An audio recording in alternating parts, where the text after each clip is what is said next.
If you want to know how to edit text in Premiere Pro, and more importantly, how to add and customize text quickly, this video is going to walk you through it step by step.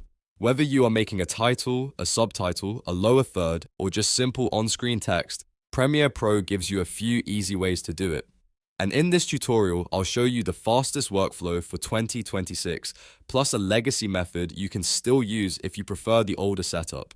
If this video helps you out, make sure to hit like and subscribe for more Premiere Pro tutorials. Alright, let's jump right in. First, let's add text to your video.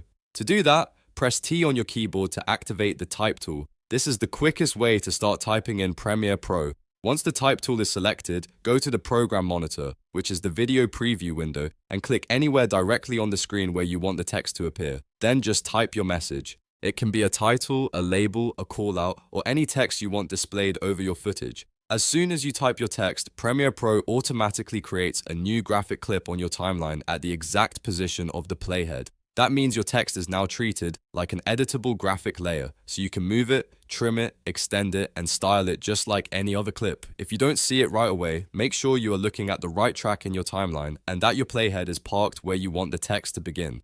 Now let's talk about how to edit the text after you've added it. There are two main places you can do that, and the best one for most people in 2026 is the Properties panel. This is the faster, more context-aware method, and it keeps everything you need in one place.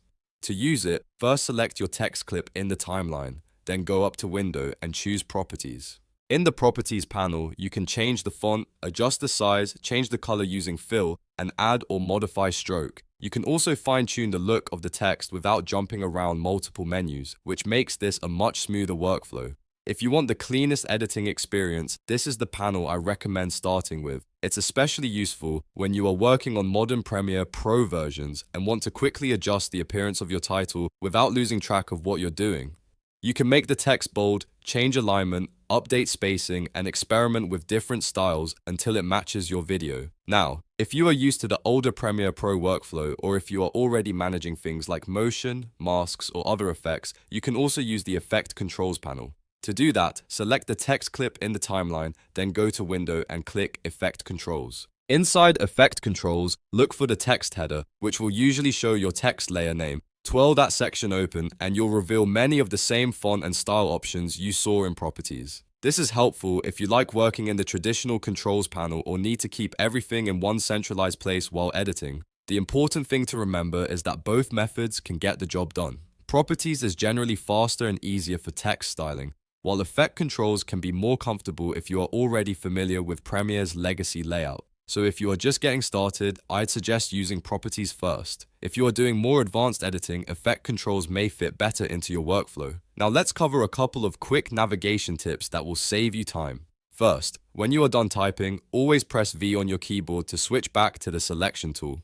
This is important because once you're finished entering text, you will probably want to move the text box, resize it, or reposition it on the screen. The selection tool gives you that control right away. Another very useful trick is to double-click the text directly in the program monitor if you want to change the actual words. This lets you jump back into text editing without creating a new text layer. So if you made a typo, or if you simply want to update the message, just double-click and type the corrected version. That's really the core workflow. Press T to add text, click in the program monitor to type, use Properties or Effect Controls to edit the style, press V when you're done, and double-click when you need to change the words themselves. Once you get used to this process, editing text in Premiere Pro becomes very fast and very natural. If you found this tutorial helpful, go ahead and give it a like, subscribe for more editing tips, and turn on notifications so you never miss the next Premiere Pro guide. Thanks for watching, and I'll see you in the next video.